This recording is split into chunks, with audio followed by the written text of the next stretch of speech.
Yaz, who is your garbage person? Well, there was a lot of good choices this week. There was a lot to choose from, but my garbage person, I've decided, is former NFL quarterback Cam Newton for this take that he gave about women. And before I show you what he said, I have to tell you that he has 9 children with 2 women. He was raised by his mother and his grandmother. I do think what he said, there's context to it, but I still don't like what he said. So with that said, here's the clip. Do you feel like women's value gets lowered when they have multiple children by multiple men? I just think that the reality of that answer is women's value get lower the more children that they have. Break that down. Because, and I was having this conversation, with one of the mother of my children, and she's still fine. Mm-hmm. You feel what I'm saying? Mm-hmm. But like I was telling her, I was like, yo, the guy that you're dating or will date, if he ain't willing to love on these 5 children that you have, that ain't the guy for you. All right, first of all, like why ask that question in the first place? That's a weird question.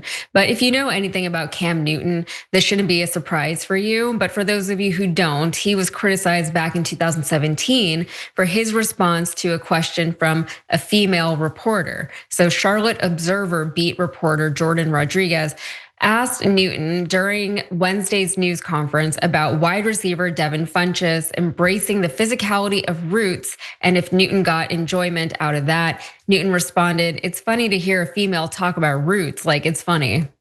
And she later tweeted that she spoke to him after and it got worse, but she never revealed what he actually said. So the misogyny is a pattern, right? So what he's trying to say in the interview, again, why ask the question in the first place? But what he said was like, yeah, who's gonna wanna date a woman after she's had this many children, right? It's a lot of baggage, right? Same could be said for a single father, but that's not what he decided to talk about, right? Anybody, especially as they get older, they do have a lot of baggage with them. They have a lot of life with them. That's a normal thing to say. But what he said was that women get less valuable with the more children that they have. And so what he's doing is he's still like framing a woman's value under the guise of like what a male finds value in, what would be easier for a man to deal with, what would be more enjoyable for a man to deal with. It's still seeing a woman through a male lens. And that's, I gotta tell you, that's really not how women think of themselves, especially not older women. Especially, I imagine, not mothers of multiple children. That's not where they get their value from. And Jordan, I think the reason why this particular story bothered me was not necessarily, I mean, it was all of what he said and the way he said it and the way it was framed, but it was also like, why are we still looking to like NFL players to opine on things like this? And why does it matter? And like, why is our society still in this particular place? That is what I find rather irritating. What do you think, Jordan? Yeah, I mean, this seems to be a pattern for him. I would be very curious if Brett was here in place of me, because he and I have gone back and forth on Cam Newton's attire for years, and also he just can't stand Cam Newton in any like sports coverage, sports analysis, because he's very frequently on ESPN, I believe. And the guy just seems dumb. And this is a reinforcement of that. Like I remember the first routes comment, that flare up when he was playing. This is not a bright individual, but also I'm always wondering when I see clips like this, who is this for? There seems to be this massive market of shows, podcasts that their entire like focus is just misogyny. Like interviewers like, can men have female friends, or can women have male friends? Like what are you talking about? There's another show that seems to always go viral because it's just like some hardcore right-wing white nationalist, and they're just kind of like, oh, women only belong in the kitchen and women shouldn't have rights. And then the guests are like 5 OnlyFans creators. And it's just like all you're doing, your target is apparently just like young boys and men, and you're just conditioning them to be raging misogynists. Yeah. I don't understand it. Oh, go ahead. Yeah. Well, I was going to ask you, Jordan, because you're like a man of a certain age, and my husband is also that, and he gets a lot of weird stuff recommended to him whenever he's on social media. And so I think and it'll be something innocuous, like he's searching like some workout or like some like protein, like something like just very like health related, and he gets a lot of returns that is like all these like manosphere dudes talking about like, oh, you gotta like protein max and you gotta be so intense. And also if the woman in your life is telling you not to, don't listen to her because she doesn't know what she's talking about, kind of stuff. Do you experience any of that in your own life, Jordan?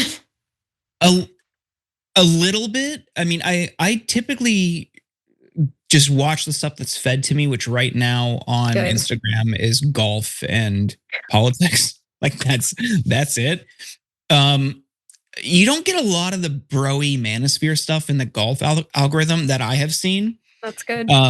But I know it's out there and I see it sometimes, especially on YouTube. YouTube seems to be where that thrives. I'm sure it's on Instagram, but I think their algorithm is better at curating for you than YouTube is. Mm-hmm. Stuff on YouTube is just psychotic. And then, like to the core of what he's saying here, this isn't a unique viewpoint to him. You see a lot of these like looks maxing, alpha male brosphere guys all share that view. Where for them, if you do all of these things, you have a good jawline, you looks max, you do all this stuff, you take the right supplements, you take the right classes, you can sleep with any woman you want because you're gonna achieve ultimate male success. And never once are they like, that devalues you as a man. It only goes one way. And this type of antiquated patriarchal view of gender and just human beings is never something that really resonated with me. And I've probably signaled to the algorithm that I don't want it, so don't serve it to me. Yeah, no, it's so good, and I think you have to also be kind of proactive in curating your algorithm to a certain extent. So like, especially on YouTube, like I do say like, no, don't recommend this to me anymore. Don't show me this channel anymore. And so actually, what's funny about that is I did that so hard back when I was still on Facebook that my Facebook feed just became so boring that I just kind of like, self-weaned myself off of it. And now I don't even think my page is active anymore. But it does say something about the greater state of our society, right? They keep talking about this loneliness epidemic, especially among young men. And all this kind of content doesn't really help because it just makes them feel as though they're owed something and that everyone in the world should be vying for their approval, especially the women in their lives. And the truth is, we really just are not living our lives for the men in our lives, at least not in that sense. But again, also, I do want to point out that the person who was interviewing him, why did she ask that question in the first place? What was the point of that question? Maybe he had said something about it in the first place, but she's not helping. All right. And I don't know anything about her, so I don't want to pass any kind of judgment on her as far as her own values or even her ability as an interviewer. I looked at her Instagram for a little bit and I saw that she recently got married, so congratulations to her. But also, like, why ask the question? And also then why entertain that line of thinking? And how does that not immediately come off as incredibly misogynistic to you, even when he's speaking in terms of how a man would perceive a woman who has all those kids? A real man would see a mother and respect it and respect the hustle and say, you know what, if I love her, if she's the woman for me, then we'll make this work. But that's not what he said.